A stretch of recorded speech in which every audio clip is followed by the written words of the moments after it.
Saudara-saudari yang terkasih, supaya Bapak Ibu enak, tidak terlalu nengeng ke kiri, nanti sakit leher, maka saya bergeser. Sehingga saya juga tidak sakit leher kan, miring-miring. Dan inilah enaknya kalau tempatnya luas, sehingga bisa bergeser kanan kiri. Tapi kalau yang dijadikan meja altar digeser lagi ke sini, kerjanya lebih berat karena mesti angkut yang lain juga, pot-potnya diseret juga. Nah, Bapak Ibu saudara-saudari yang terkasih, dari sabda Tuhan yang tadi kita dengarkan bersama, kita diajak bersama-sama di dalam usaha untuk membangun ruang serbaguna di sini dan juga nanti untuk merenovasi atap di Gedung Pastoral 1 Golgota di sana. Itu semuanya kita tempatkan dalam kerangka sebagai orang-orang yang percaya. Kita sebagai orang-orang beriman. Maka seperti di awal dalam bacaan Injil tadi, Tuhan Yesus sendiri mengatakan, setiap orang yang berseru kepadaku Tuhan, Tuhan, bukan setiap orang yang berseru kepadaku Tuhan, Tuhan akan masuk dalam kerajaan surga, melainkan dia yang melakukan kehendak Bapa-Ku yang di surga. Jadi bagaimana iman itu bukan hanya hidup di dalam hati, di dalam pikiran kita, bahkan menjadi penyemangat, menjadi daya dorong, menjadi api di dalam perjalanan kehidupan kita, tetapi juga menggerakkan tubuh kita untuk bertindak. Dan karena itu ketika ada orang yang semacam protes, tadi dikatakan bahwa Tuhan, bukankah kami bernubuat demi namamu dan mengusir setan-setan demi namamu, mengadakan banyak mujizat demi namamu? Ada tindakan-tindakan, tetapi nampaknya tidak didasarkan pada iman, pada kepercayaan kepada Tuhan. Maka Tuhan sih katakan, saya tidak mengenal kamu, hanyalah engkau. Jadi pengenalan kita, kepercayaan kepada Tuhan, itu bagaimana sungguh-sungguh nyata di dalam kehidupan kita lewat sikap, tutur kata, dan perilaku kita. Maka apapun yang diajarkan oleh Tuhan, sabda kehendaknya, itu bukannya kita dengar, bukannya membuat kita pandai berbicara, tetapi bagaimana sabdanya itu juga membentuk diri kita, bahkan mempengaruhi segala sikap, karakter, watak kita.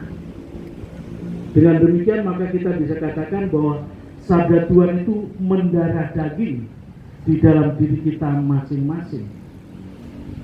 Dan karena itu kemudian kita sebagai orang-orang yang mempunyai iman kepercayaan seperti itu diibaratkan seperti seorang yang membangun rumah di atas batu.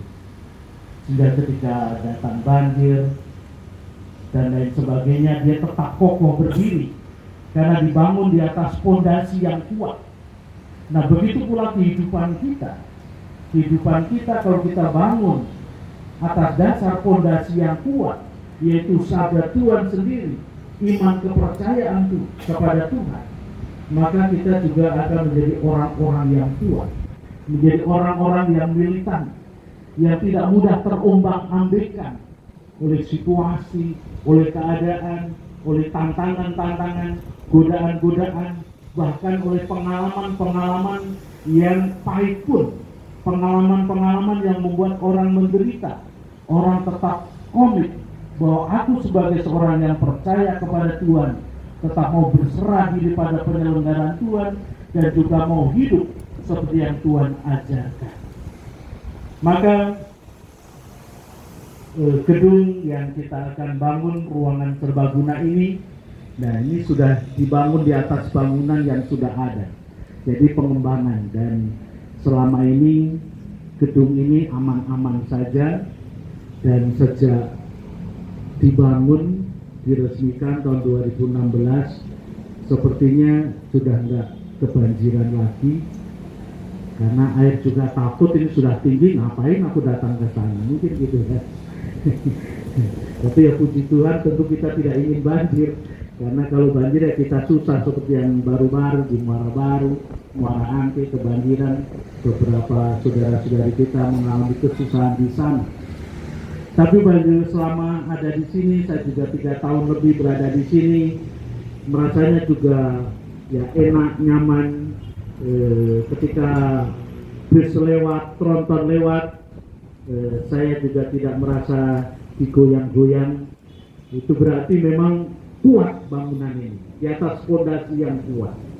Nah, begitu pula ruang serbaguna yang nanti akan dibangun juga akan kuat, dan terutama bisa mengungkapkan kekokohan, kekuatan iman dari seluruh umat yang ada di sini, sehingga nanti ruangan yang bagus yang bisa digunakan dengan aneka macam keperluan itu sungguh-sungguh menjadi ungkapan iman kita, sehingga dengan bangunan-bangunan yang ada di kita dan juga yang akan kita tambahkan di tempat ini justru mengungkapkan iman yang hidup di paroki Pluit ini, sehingga kita sebagai satu umat, satu paroki, kita juga semakin bersatu, semakin guyup rukun, saling mendukung dan menunjang di dalam yang menghayati kehidupan kita sebagai orang-orang percaya, tapi juga di dalam usaha-usaha, termasuk di dalam usaha pembangunan ini, kiranya juga nanti semakin dilancarkan justru karena didukung oleh seluruh umat yang ada di paroki ini. Tuhan memberkati kita sekalian. Amin. Bapak Ibu Saudara